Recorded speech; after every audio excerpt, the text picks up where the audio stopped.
Paz, irmão. Sempre bom estar reunido, poder reunir. A família não está completa hoje. Nós estamos no retiro ali do seminário, né? Retiro inicial. Então, desde ontem, estão tendo atividades à noite. Hoje tem pela manhã, agora a noite termina amanhã. É aquele período, quem fez o seminário, quem conhece bem ali, onde as turmas que fizeram estágio saíram aí para os diversos locais, eles compartilham como foi o ministério, né? E hoje à noite, a turma da Gabi Príncipe estarão compartilhando sobre as experiências deles lá, agora, para onde? Para o Sertão, tá? Eu lembro que a turma deles foram para o Sertão, e amanhã a turma que foi conosco lá para o Amazonas, para a Ceará, eles também, à noite, vão compartilhar da experiência de realmente como foi o trabalho. Então, por isso, não puderam estar todos aqui, toda a turma, tá bem? Mas estão bem. Deus tem cuidado bem, obrigado, meu irmão. Tem cuidado bem da turma ali. Eu quero compartilhar com os irmãos, nessa noite, um texto do Evangelho de João, o texto de João.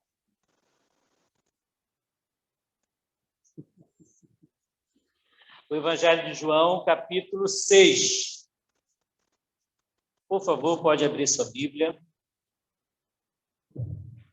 Evangelho de João, capítulo 6, versículos 16 a 21. João, capítulo 6, versículos 16 a 21. Este texto ele parece meio deslocado aqui nesse capítulo, né? É um capítulo longo de João.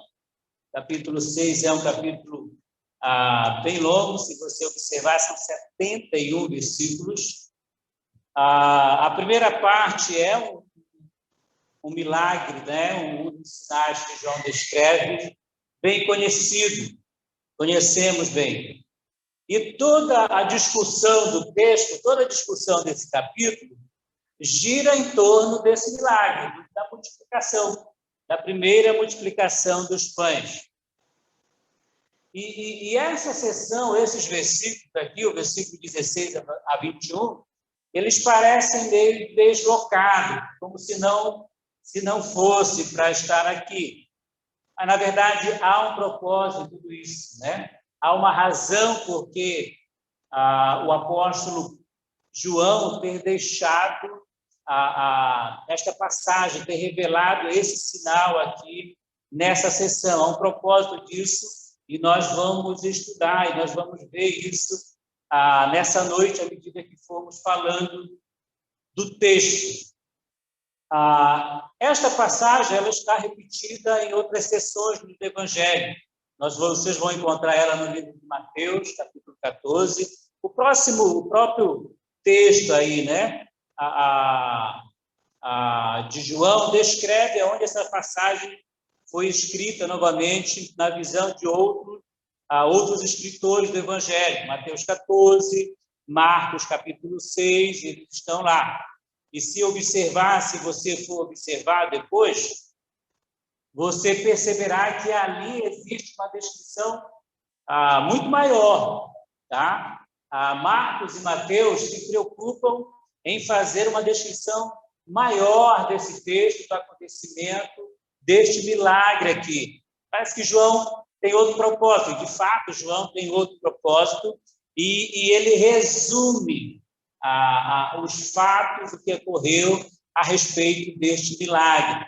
Então, nós precisamos, como um quebra-cabeça, né? Você tem que ler e você tem que juntar as peças, vocês têm que ir nesses textos, você tem que olhar para esses outros textos para você conseguir realmente montar o quebra-cabeça e entender o que envolve todo esse milagre aqui, né? O que está por trás de tudo isso.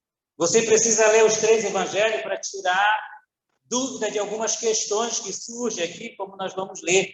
Uma das questões é por que Jesus não estava com os discípulos, como nós vamos ler aqui, no momento em que eles estão passando por uma situação difícil, pela tempestade, pelo temporal. Por que Jesus não está lá? O que aconteceu? Há dúvidas em relação ao horário. Um diz que foi ao cair, outro vai falar outros horários aqui. Então, existe, né, a respeito da distância, estava na beira, estava no meio, aonde eles estavam. Você precisa realmente ir, correr e olhar para os 3 textos para poder entender na plenitude o que está acontecendo. O tema da nossa mensagem de hoje é a importância de confiarmos em Jesus pelo que Ele é. A importância de confiarmos em Jesus pelo que Ele é. Eu acredito que este é um dos propósitos de João que ele quer mostrar aqui. E um dos propósitos do próprio Senhor Jesus com os discípulos. Para eles passarem por essa situação, há um propósito, há um ensinamento que Jesus quer mostrar para eles. E nós vamos ver isso quando nós estivermos lendo e estudando a respeito desse texto. Eu vou ler o texto, os irmãos acompanhem, e depois nós vamos refletir sobre ele. Ao descambar o dia, os seus discípulos desceram para o mar. Eu estou lendo João, capítulo 6, tá? Para os irmãos situarem aí, versículos 16 a 21. Ao descambar o dia, os seus discípulos desceram para o mar e, tomando um barco, passaram para o outro lado, rumo a Cafarnaum. Já se fazia escuro e Jesus ainda não viera ter com eles. E o mar começava a empolar-se, agitado por vento rijo que soprava. Tendo navegado uns 25 a 30 estádios, eis que viram Jesus andando por sobre o mar, aproximando-se do barco, e ficaram possuídos de temor. Mas Jesus lhe disse: sou eu, não tenham medo. Então eles, de bom grado, o receberam e logo o barco chegou ao seu destino. Como eu falei, o nosso tema é a importância de confiar em Jesus. E a nossa proposição, ou como alguns chamam de grande ideia, é mostrar que conhecer Jesus, ou saber quem de fato Ele é essencial para nós navegarmos, né? Vamos assim ilustrar, nos rios desta vida e chegarmos até ao nosso destino final.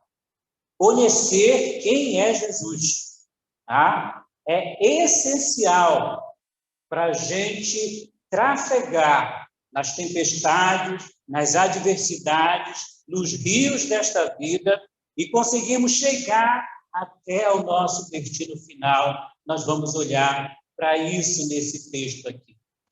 Antes de começar, deixa eu ilustrar aqui o início da mensagem. Ali no Amazonas, ali, né? Como se fosse bem ali. Mas lá no Amazonas, né, existe os barcos de peixeiros, né? E ali onde a gente morava, na Vila Abacaxi, havia vários barcos. Tinha época que tinha 8, 9 barcos de peixe, porque era um ponto, na frente de casa, era um ponto de passagem de muito jaraqui, macrixã, né? Então, quando os rios estavam cheios, ficava realmente cheio de peixeiros ali nas comunidades. Mas é interessante, dificilmente você vai ouvir de alguém um bom comentário sobre peixeiro. Não sei se em Abaeté, não sei se nas regiões por aí também é da mesma coisa. Mas dificilmente você vai ouvir alguém falar de um barco de pesca ou dos peixeiros que estão vindo, alguma coisa boa. Normalmente os comentários não são positivos. Normalmente os comentários são negativos. Normalmente as pessoas que estão nesses barcos são bagunceiros, né? Fazem muitas orgias, muitas festas ali com eles. São pessoas que usam muita droga, é um trabalho pesado, né? 5 da manhã, faça sol, faça chuva, os caras já estão lá e passam o dia no sol, olhando, esperando a barra, o cardume para passar. Então, eles ficam o dia inteiro ali. Então, é muita droga que eles consomem, é muita bebida alcoólica que eles consomem. Então, por isso, são bagunceiros. Vivem... o Boto tem a costa larga ali na Amazônia, né? Sempre é ele que leva a culpa se tem alguma mulher grávida. Mas, na verdade, os Botos são esses peixeiros que estão por ali, em cada comunidade, naquelas beiradas, eles engravidam as meninas que estão ali por tudo, e quem acaba levando a culpa é o Boto. Mas, na verdade, são esses peixeiros. Então, é muito comum você passar, conhece, eu conheço uma família de abacaxi, achei que tem mulher lá na cidade, mas vem para o interior, tem uma outra mulher aqui, faz um monte de filho, vai passando para outras comunidades. Então, tudo isso. Mexe, roubam objetos. Uma vez tentou roubar o 15 nosso, de manhã amanheceu, procuramos, não estava, mas eu acho que ele estava bêbado, deu confusão entre ele não conseguiu levantar, o 15 caiu para dentro do rio, conseguimos pegar. Depois teve maior confusão da própria turma dele com eles, porque eles tinham certo respeito à casa dos missionários ali, mas mexe, roubam, né? E tudo isso. Normalmente são pessoas estranhas, não são conhecidas da comunidade, e normalmente são pessoas que querem, assim, ganho fácil, que estão na vida, no mundo, e os caras vão pescar, vão passar o mês, sabe que lá no interior tem muita menininha, sabe que lá no interior pode fazer o que quiser e não vão ser interrompidos pela polícia, qualquer coisa. Então, normalmente, vai alguns caras da pesada para lá e fazem bagunça, né? E estão lá. Estão lá. Você vai, esses peixeiros estão lá. Então, os moradores falam, reclamam, mas não mandam os peixeiros embora de lá. Eles estão lá. Não mandam eles saírem de lá, tomar outro rumo.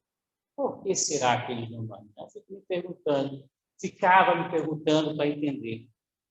Mas é interessante. Eles estão ali não pelo que eles são, porque eles são assim, como eu falei, bagunceiro, com droga, desrespeito, mexe nas coisas. Então, eles não estão ali pelo que eles são, mas eles estão ali pelo que eles oferecem, porque eles têm o equipamento certo para a pesca. Tá? Normalmente, esses peixes bons, jaraqui, matixã, que são peixes nobres dali, eles dão quando o rio está bem cheio. E, nessa época, quem tem malhadeira pequena não consegue pegar, porque é muito profundo o rio. E eles não. Se você vê algumas fotos nossas, eu não consegui trazer, mas esses barcos eles têm aqueles malhão grande, né? Então, eles conseguem, quando vem a barra, eles conseguem dar o lance e eles conseguem pegar toneladas de peixe. E aí você vai ver, aí realmente é bom. Um monte de canoinha, eles vão atrás. E aí eles têm que dar peixe. Então, eles pegam e jogam de barco. Muito peixe, muito peixe. Então, tem semana ali que é demais. Ele faz a carga, vai, vem outro, faz a carga, vai. E eles estão lá, os caras... eles pegaram. A canoinha vai lá. Eu falo isso porque era conhecido, pegava a lancha, encostava lá e até exagerava. Né?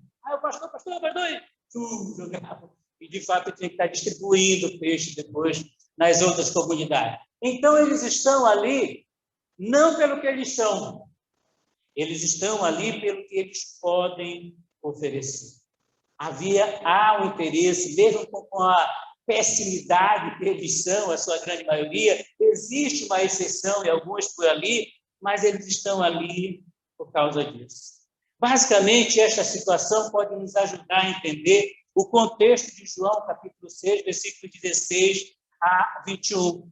É basicamente esse o contexto, essa é a história, é o que envolve o que nós estamos, o que nós vamos ver, o que nós vamos aprender nesse texto. O contexto, como eu já falei, é a multiplicação dos pães. E o interessante é que sempre que os evangelhos vão escrever, os outros estão escrevendo, sempre esse texto, sempre essa história desse milagre de Jesus está relacionado, vai estar após a multiplicação dos pães. Você vai ver isso em Mateus, você vai ver em Lucas, como você está vendo aqui, João. Né? O que está acontecendo? Jesus multiplicou os pães. Você pode voltar, você conhece a primeira história, saciou a fome daquele pessoal ali, né? Matou a fome dele, e aí você vai observar o que vai acontecer aqui. Se você voltar para o versículo 14 e o versículo 15, logo antes do que nós lemos, no capítulo 6, o que vai acontecer ali? O que aquele pessoal quer fazer com Jesus? Eles querem o quê? Colocá-lo como rei. Tá? E a expressão aqui, em alguns textos, alguns autores vai dar a ideia de que eles queriam fazer aquilo à força com Jesus, né? Eles queriam colocar Jesus ali dessa forma. E qual era o interesse deles em colocar Jesus ali como rei? Qual era o interesse deles? Porque Jesus tinha dado algo para eles. Não era pelo que Jesus era, mas pelo que Jesus poderia oferecer. Esse era o interesse dele, fica claro quando você lê o versículo 26. Olha só o que diz o versículo 26. Respondeu Jesus. Eles foram atrás de Jesus no dia seguinte, já, após o milagre, procuraram até que encontraram Jesus. Mas o que era que ele estava atrás? Versículo 26, respondeu Jesus. Em verdade, vos digo, vós me procurais não porque vistes sinais, mas porque comestes os pães e vos fartastes. Esse era o interesse, essa era a razão de que, porque eles estavam ali querendo tornar Jesus rei. Não pelo que ele é, mas pelo que ele poderia oferecer. A importância de nós confiarmos em Jesus pelo que ele é. Nós não precisamos, não é só um conhecimento, não é só saber quem é, mas conhecer profundamente quem ele é, não só pelo que os outros estão falando, dos benefícios espirituais e materiais que ele pode dar, mas nós temos que confiar em Jesus pelo que ele é. Isso é essencial para que a gente possa trafegar, para que a gente possa atravessar os momentos dessa vida, os momentos difíceis e conseguirmos atracar o nosso naviozinho, o nosso barco em porto seguro até o final. Eu acredito que este texto de João, além de fortalecer o seu propósito principal, qual era o propósito de João? De mostrar, através desses sinais, ele vai falar isso lá no final, capítulo 20, versículo 31, ele vai falar que esses sinais eram para mostrar quem era Jesus, que ele era o Filho de Deus, para mostrar que ele era Deus, para mostrar que ele tinha autoridade divina. Mas, além de mostrar quem era Deus, João também quer mostrar o cuidado de Jesus com os discípulos. Jesus provavelmente não queria que os discípulos fossem contaminados com a visão daquela multidão. Que os discípulos pudessem ser contaminados com a visão daquelas pessoas. E Marcos, capítulo 6, versículo 52, falando disso mesmo, ele vai dizer isso. Quando Jesus faz o milagre, os discípulos voltam, eles veem aquilo, mas eles não entendem o milagre, o controle de Jesus sobre o barco. E Marcos vai dizer, porque o seu coração ainda estava endurecido.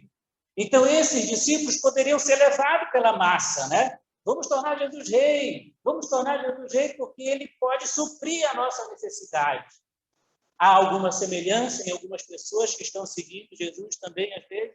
Não pelo que ele é, o Salvador, mas pelo que ele pode oferecer. Jesus não queria que os discípulos fossem contaminados com essa visão.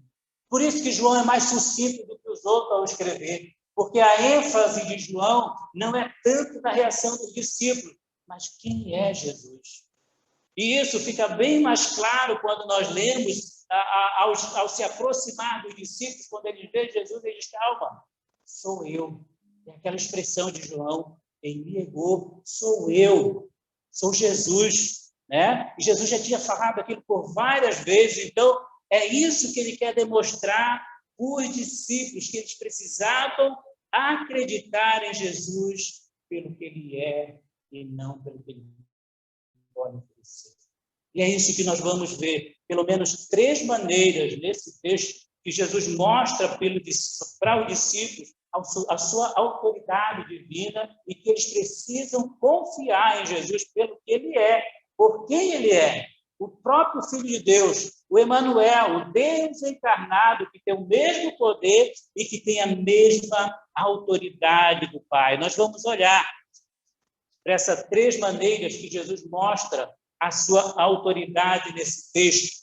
A primeira maneira que Jesus mostra a sua autoridade divina nesse texto, preste atenção, é conduzindo os discípulos à tempestade. É isso mesmo. Jesus mostra a sua autoridade divina conduzindo os discípulos à tempestade. Parece uma forma estranha aqui, né, de Jesus mostrar quem ele é. Poxa, podemos dizer, está mandando para o campo dos inimigos, né?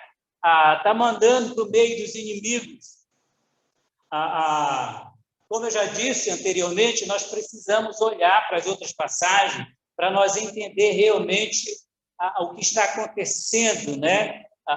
Entendermos por completo o que está acontecendo nesse texto. Olha aqui, eu escrevi, você não precisa voltar para lá, mas falando sobre esse texto, Mateus capítulo 14, versículo 22, ele diz assim, ó, Mateus 14, 22, ele diz, compeliu Jesus os discípulos. Marcos 6, 45 também vai dizer a mesma coisa. Compeliu Jesus os seus discípulos. Essa expressão, compelir, ela significa deslocar a força, empurrar alguém. Então, a ideia, e quando nós olhamos para João, especialmente o versículo 17b, João diz, Jesus ainda não viera ter com ele.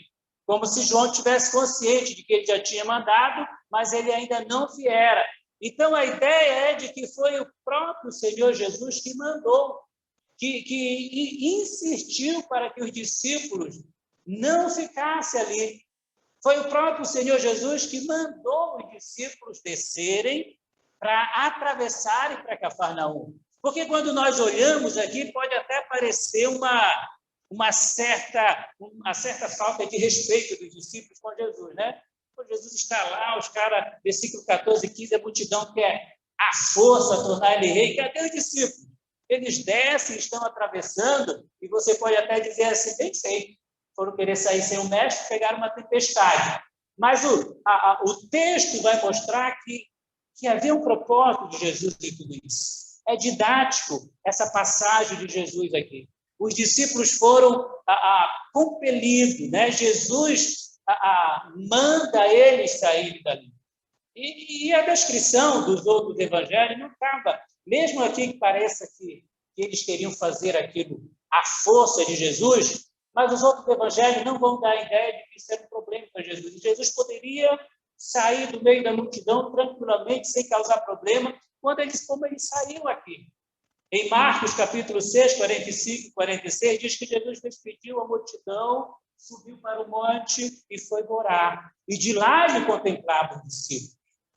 Então, foi Jesus que, parece que ele queria ter um tempo sozinho, mas foi Jesus que compeliu, foi Jesus que mandou os discípulos para a tempestade. Tá? Foi Jesus que permitiu que eles fossem para ali. Parece uma forma estranha de Jesus mostrar a sua autoridade divina, de mostrar quem ele é, mas não é. Ele quer mostrar que ele tem controle, mesmo na situação difícil. Ele pode instruir, disciplinar, dar ensinamento para os seus discípulos, mesmo no contexto de provação, mesmo no contexto de tempestade, de adversidade, como estava aqui. Jesus permite a gente passar por essa dificuldade para mostrar quem ele é. Ele é o eu sou. Ele é o Deus conosco. E ele tem toda a autoridade. Né? Ele não é um genocida. Né? Alguém poderia estar mandando um grupo ali para morrer. Não. Ele está testando, ele está provando. Veja bem, o próprio Filho de Deus foi enviado por Deus para sofrer. Quando nós lemos Lucas, capítulo 22, versículo 42, aquela oração de Jesus antes do Calvário, ele dizia, se possível, passa de mim este cálice, contudo não seja feito o quê? A minha vontade, mas a tua, Senhor. Mateus, capítulo 26, no mesmo contexto, Os discípulos estão querendo puxar a espada. Pedro puxou e tirou a orelha do outro. Jesus disse, olha, se eu quisesse, viriam anjos para me defender. E como se cumpriria as Escrituras? Aquilo que está escrito a respeito de mim. Jesus sabia. O próprio Pai mandou o Filho para sofrer. O próprio Pai, o Deus Pai, enviou o Filho para sofrer. Quando nós lemos a aprovação, Mateus 4, versículo 1, diz que o Espírito levou Jesus para o deserto para ser tentado, né? O Espírito levou Jesus para ser tentado. Então, essa descrição de Jesus fazer a gente passar pelo fogo, né? Pela diversidade da vida, permitir que os seus discípulos sejam provados a fogo, a uma tempestade, faz parte da palavra de Deus. O próprio Filho, autores bíblicos conhecidos passaram por isso. Nós podemos lembrar de José, e no final de tudo ele diz, não foi vocês que me mandaram para cá, foi Deus que me mandou para cá, foi Deus que fez eu passar por todo esse sofrimento para que eu pudesse cuidar de vocês no final de tudo, né? Para que tivesse cuidado de vocês. Israel passou 40 anos para Deus expor o coração de Israel. Mateus capítulo 10, versículo 16, Jesus está dizendo mais adiante, eu envio vocês como ovelhas para o meio de lobo. Eu envio vocês como ovelha para o meio de lobo. Ele tem autoridade, porque ele é Deus. Nós cantamos, ele é soberano. É o Filho, mesma natureza, mesma essência do Pai. Ele é o eu sou. E ele revela a sua autoridade aos seus discípulos, permitindo que eles passem por essa situação, porque ele tem propósito, ele tem os seus motivos corretos, ele quer ensinar algo para os seus discípulos. Queridos, nós precisamos ter muito cuidado com algumas teologias erradas, que às vezes atemorizam os discípulos, os servos do Senhor, dizendo que você está passando por alguma coisa como servo do Senhor porque você está em pecado. Não é isso. Você, nesse momento, pode estar passando por tempestade. Você, nesse momento, pode estar passando por adversidade. Você pode estar passando problema. Lembre-se disso. Deus pode estar permitindo. Deus está fazendo você passar por essa tempestade porque Ele quer te ensinar alguma coisa no final de tudo. Os discípulos precisavam disso. Deus estava livrando os discípulos daquela ideia da multidão de querer se aproveitar de Jesus pelo que Ele pudesse oferecer. Então, Ele está trabalhando. Os discípulos vão passar pela dificuldade, mas no final, ao olhar para Jesus, eles vão entender. É Jesus. Mesmo com a tempestade, é Jesus. Ele é o eu sou e eles iriam entender. João está mostrando a autoridade divina do nosso Senhor através dessa tempestade com os discípulos. Tem muitas situações que passamos na vida por culpa nossa, né? Se nós estamos aflitos com alguma dívida, talvez nós estamos gastando muito, somos consumistas e procuramos isso, né? Mas existe situação, uma enfermidade, um problema, mesmo você estando orando, fiel nos cultos, no seu dízimo, com Cristo, mas que você vai passar. E talvez Deus vai te ensinar, Ele quer permitir para ensinar algo para você. Lembre-se, Ele não perdeu a sua autoridade divina, mesmo permitindo que você passe por essa situação. Então, a primeira maneira que Jesus mostra a sua autoridade é conduzindo os discípulos a tempestades. A segunda maneira que Jesus mostra a sua divindade, a sua autoridade divina, é atuando em meio às adversidades da vida. A ideia é que Jesus está mostrando a sua força, mesmo no meio dessa adversidade, mesmo no meio desses problemas. Perceba bem a progressão que João faz aqui dos eventos naturais que acontecem aqui. Tá? Perceba bem como ele vai progredindo nos eventos, nas situações que estão acontecendo aqui. No versículo 17, João já vai dizer, tomando o barco, passaram para o outro lado, rumo a Cafarnaum. O que ele diz? Já se fazia escuro. Ao descambar da tarde, outros vão dizer ao entardecer. Então, provavelmente, é como nós chamamos aqui, né, a boca da noite, tá? Já entrando aqui para escurecer. Então, perceba, já não é um horário bom de navegação. No Amazonas, tem quem goste de navegar à noite, principalmente quem conduz recreio, barco com muita gente, né? Porque ele se aquieta, arma a rede e dorme, é tranquilo. Durante o dia, aquela agonia de gente para cá, quem conhece aqueles barcos são cheios, por isso que eles não gostam. Mas eu gosto de ver por onde eu estou navegando, né? Então, quando pegava o meu barco, eu gostava de andar, só se fosse necessário, realmente uma lua bonita, aí eu navegava à noite, mas se não, eu gosto de ver por onde estou indo. Mas o texto diz que já estava escurecendo, provavelmente depois das 18 horas.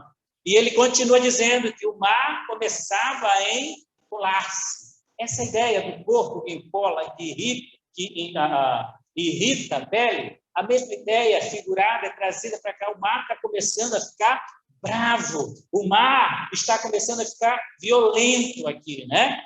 Ele está descrevendo isso, tá? E ele continua, soprava um vento rijo, ou seja, era um vento assim vigoroso. Não é aquele vento forte que aí daqui para ali ele dá uma pausa. Não, era aquele vento de bater e continuar empurrando, né? De fazer um trabalho forte. Era um vento rijo e um vento que contrário, João vai dizer.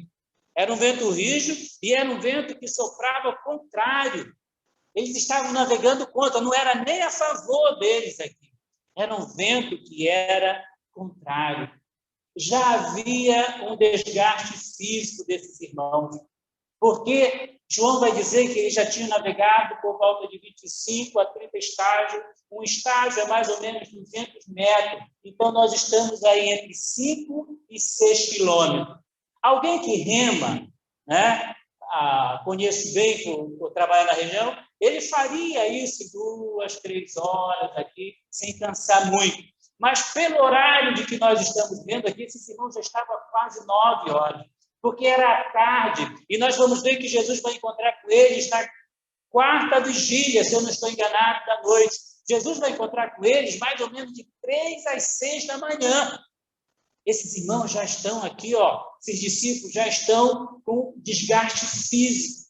Provavelmente, naquela época, não existia energia elétrica, eles não tinham holofote, não tinham lanterna. Há uma possibilidade de o vento estar forte, eles perderem o rumo. Mesmo com isso, uma vez o Ceará estava navegando à noite, teve um temporal forte, né? Não dava para olhar a beira, não dava para você ver se estava longe ou não. Quando nós percebemos, nós já havíamos virado. Já estávamos vindo contrário por causa da chuva e do vento forte, mesmo com todo o equipamento de navegação que nós tínhamos. Esses irmãos não tinham isso. A lamparina não ia aguentar o vento aqui, tá? A condição era ruim, estava desgastado fisicamente, era uma viagem que deveria ser curta, e já estavam longe, já estavam cansados, há pelo menos 9 horas navegando. A pergunta é: quem poderia controlar aquelas forças? Quem poderia adentrar aquela circunstância para ajudar os discípulos? Não havia helicóptero, não havia lancha ou forças especializadas para ajudar aqueles irmãos. Era uma situação difícil, terrível para eles. Há poucos dias estivemos vendo as Olimpíadas, né? E nós vimos como a mudança do clima, mesmo pequena como era, fazia diferença em alguns esportes. O surf teve que adiantar porque estava para vir um tufão, né? Poderia agitar muito as ondas, então tiveram que antecipar e tudo mais. Os skates, eles tinham que ver para poder dar o salto em cima. Se o vento tivesse forte, tinha que esperar, a vela e tudo mais. Limitado como somos, né? Tem que esperar. Se for chover muito, tem que esperar. Se for ventar muito, tem que esperar. E o mais interessante que João diz, que Jesus ainda não viera ter com eles. Olha agora que interessante. João parece dizer isso tranquilo agora, mas lembra que João estava onde? No barco com eles naquele momento. João agora está descrevendo o evangelho, a experiência que ele teve, por isso que ele está dizendo. E nesse momento Jesus ainda não estava conosco, ou com os discípulos, mas ele estava lá naquele momento, né? Ele estava passando por aquela situação. Aí a pergunta, será que Jesus ainda não foi aqui porque Jesus estava olhando para o vento? Será que Jesus ainda não foi ajudar os discípulos daqui porque ele não tinha condição de passar, não tinha como chegar lá? Será que era isso que estava acontecendo? Não, irmãos, porque Jesus pode penetrar, ele pode adentrar as adversidades da vida. Nada vai atrapalhar Jesus de chegar até você, nada vai atrapalhar de Jesus de penetrar, de avançar, de cuidar de você, mesmo no meio da tempestade, mesmo no meio das dificuldades. Jesus não foi ainda porque ele não estava atrapalhado pelo tempo, ele estava esperando os discípulos entenderem, havia um propósito em tudo aquilo, mas ele estava esperando o tempo certo. Nada pode atrapalhar, nada vai tirar o poder do Senhor. Não importa o estado de saúde crítico que você esteja, se ele quiser tirar, ele vai tirar, ele está com você lá. Não importa as circunstâncias, a dificuldade, ele pode ajudar você. Agora é uma imaginação minha, tá? É um pensamento meu com os discípulos aqui, né? Uma imaginação minha do que pode os discípulos, de repente, pensarem naquele momento. Quando nós olhamos para Marcos, capítulo 4, Marcos conta também a história de uma tempestade. Vocês estão lembrados, Marcos 4? Só que a tempestade ali, o que era? Jesus estava no barco com eles, tá? E agora, Marcos, capítulo 6, ou João, capítulo 6, Jesus conta uma outra história, de uma outra tempestade, só que agora Jesus não está com ele no barco. O que João quer ensinar? O que nós podemos aprender, irmãos? Jesus estando ou não no barco, vão haver tempestades. As provações fazem parte dessa vida. Tiago diz que nós vamos ser atribulados, que nós vamos passar por várias provações. Paulo passou por tribulação que ele pensou que iria morrer. E ele diz em 2 Coríntios 4:8, em tudo somos atribulados. Elas fazem parte da nossa vida, mas não significa que estamos ou não com Jesus, ou que Jesus está ou não na nossa vida, mas elas fazem parte de um mundo caído, decaído em pecado. Nós vamos sofrer de alguma parte, de alguma forma, a tribulação, mas o Senhor está lá. Isso não vai atrapalhar. Naum, capítulo 1, versículo 3, é bonito que ele diz, o Senhor tem o seu caminho na tempestade. Na verdade, ele diz, o Senhor tem o seu caminho na tormenta e na tempestade, e as nuvens são o pó do seu pé. Ele diz, ele pode secar o oceano, ele pode minguar o rio ou secar o rio, porque ele tem poder sobre a natureza. Jesus revela o seu poder para os seus discípulos ali, mostrando, né, que nada vai atrapalhar. As tempestades não podem e não precisam esperar, olhar para o tempo e esperar o tempo passar. Ele entra na adversidade, ele entra na fornalha de fogo, ele entra na cova dos leões. Ele está com você em qualquer momento. Foi tão triste, e é tão triste na pandemia, os parentes não poderem entrar, né? Você pode ver, esse é o pior da pandemia, mas não pode ir lá, não pode estar com o doente, porque você pode ser contaminado. Isso não acontece com Jesus, ele está conosco. Ele penetra, isso não atrapalha, não tira o poder do Senhor, irmão. Ele está com você. Não existe nada que vai atrapalhar o Senhor Jesus de atuar na sua vida. Jesus mostra a sua autoridade como Deus, ultrapassando as adversidades, a tempestade da vida. É importante você crer em Jesus pelo que ele é e não pelo que ele pode acontecer. É essencial para você trafegar nos rios desta vida, você conhecer quem é Jesus. Ele é Deus.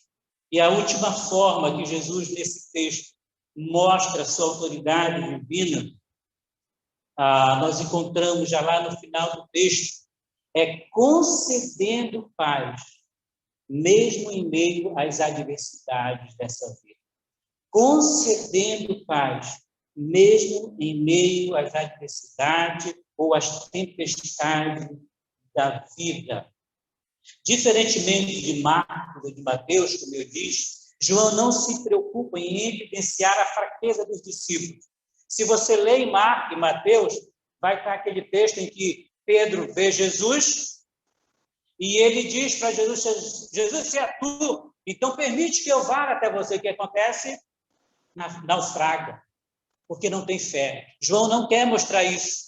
Marcos também vai descrever que os discípulos, quando viram Jesus, o que eles fizeram? Marcos vai dizer que eles gritaram. O que eles gritaram? É um fantasma. Esse foi o medo. João não quer fazer isso, tá? João tem outro propósito, tá? Ele quer mostrar o cuidado de Jesus, o cuidado que Jesus está tendo com os discípulos, eles não serem contaminados pelaquela visão dele. Perceba que Jesus chega aos discípulos de uma forma inusitada. Eu diria de uma forma assustadora.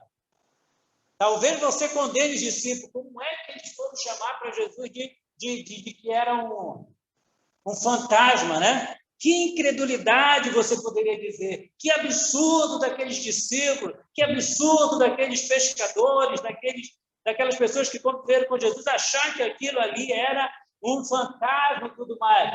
Mas pense bem, você é do contexto de interior. Pastor Valdeci é do contexto de beira de rio como eu, né? E eu até hoje, quando eu sentava nas beiradas e eu via meu pai que tinha saído pescar para pegar mandioca na beira, à noite, né? Ele voltava de lá e já voltava correndo, dizendo, não, nós vimos a cobra grande. E o olho dela era assim, a cabeça tamanho do camburão, tá? Era cobra grande, né? Não sei quantos de vocês saíram correndo da Iara. Ali no Amazonas, o cara que vai depois da seca está com febre, por quê? Por causa da mãe d'água, tá? Você anda com gente ali, ele diz, olha, aqui dá para passar o barco aqui, aí vai, esse aqui é um canal, aí você pergunta, canal ele vai dizer, não, era uma cobra grande, ela saiu daí, olha o tamanho do canal que ficou.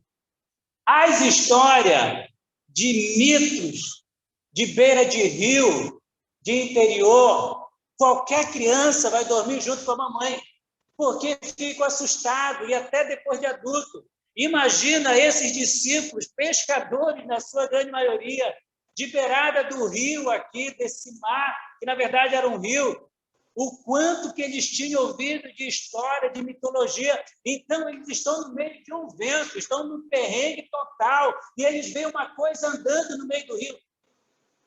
Não seja fariseu. Você iria se assustar também. Eu iria me assustar. Eu sou medroso. Quando o jacaré entrou lá, eu empurrei a Beth na frente e fiquei atrás. Esses discípulos estavam assustados da situação aqui. Por isso que eles vêm dessa maneira, porque eles vêm de uma forma inusitada e encontram aqueles discípulos naquele sofrimento daquela maneira. Mas é interessante o que acontece. Então, Jesus se revela aos seus discípulos. Versículos 19, tendo navegado os 25 a 30 estádios, eles que viram Jesus andando por sobre o mar. Aproximando-se o barco, ele é mais sucinto, ele não diz que eles gritaram ou que viram fantasma, mas ele que diz que ficaram possuídos de temor. A ênfase de João é em Jesus. Eles ficaram possuídos de temor. Mas Jesus lhe diz o quê? Sou eu. Não temos. Ele me pegou. Sou eu. Essa expressão diz muitas coisas sobre Jesus. E quando Jesus diz sou eu, provavelmente na mente dos discípulos, eu sou o caminho e a verdade, eu sou a luz do mundo, né? Eu sou o pão da vida, e tantas verdades em torno disso. Parece que agora eles entenderam quem era. O milagre é didático. Jesus ensinou, eles entenderam que estava ali. Irmãos, a tempestade, o texto não diz que passou. Jesus chegou até eles, não diz que a tempestade passou.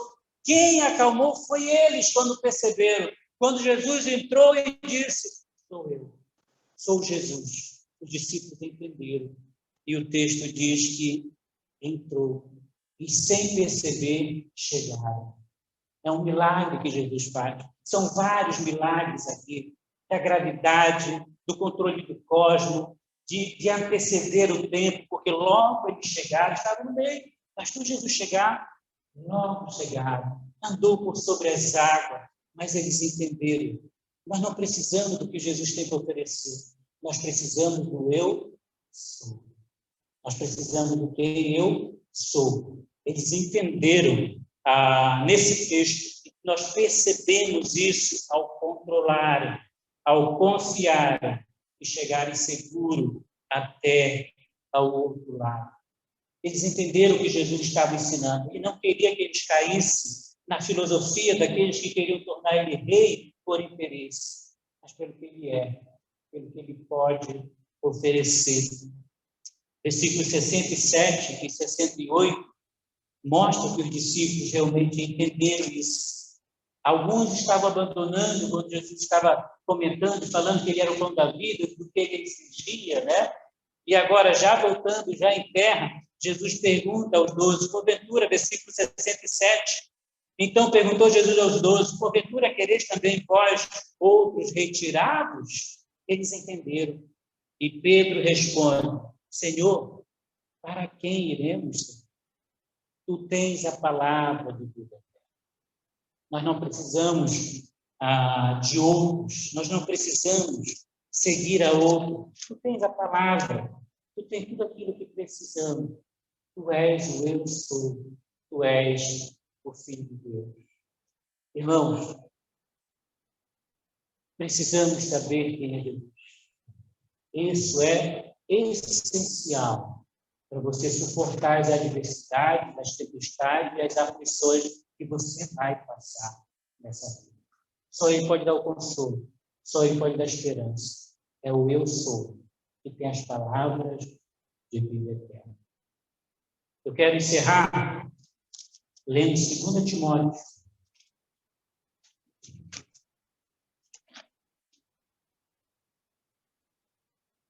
Segunda Timóteo, capítulo 1, versículo 12. Paulo diz assim, por isso estou sofrendo estas coisas. Todavia não me envergonho, porque sei em quem tenho crido, e estou certo de que Ele é poderoso para guardar o meu depósito até aquele dia ou o dia final. Saber quem é Jesus é essencial para navegarmos nos rios dessa vida e chegarmos até ao porto final. Que Jesus possa fortalecer a sua fé, mesmo pelas adversidades que você está passando. Amém? Amém. Muito obrigado, irmão.